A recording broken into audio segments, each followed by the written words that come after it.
দেখো এখানে গুবলিমণি ঘুমাচ্ছে, এই যে গুবলিমণি ঘুমাচ্ছে, দেখো কেমন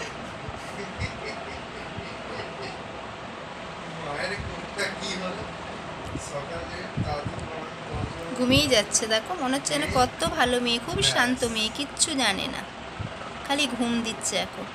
আর দেখো এদিকে আরও দুজন ঘুমাচ্ছে, দেখো দেখাচ্ছি তোমাদের। এই দেখো এখানে পুচকুমণি কেমন ঘুমাচ্ছে, দেখো একদম পুচকুমণি ঘুমাচ্ছে, তার পাশে লাড্ডু কুমার ঘুমাচ্ছে। ওই দেখো, দেখো লাড্ডু কুমারের ঘুম, দুইজনে একদম পাশাপাশি ঘুমাচ্ছে। এই যে দেখো ছবিটা, একদম তোমাদের ছবিটা আমি ঠিক করে দেখাতে পারছি না। এই দেখো কেমন দুজনে ঘুমাচ্ছে, দেখো পুচকুমণিও লাড্ডু, দেখো সব ঘুমের দেশে চলে গেছে। পুচকুমণি লাড্ডু এখানে দুজনে ঘুমায়, এই যে ঘুমাচ্ছে। আর এখানে হলো আমার গিবলি ঘুমাচ্ছে, এই দেখো। Good night.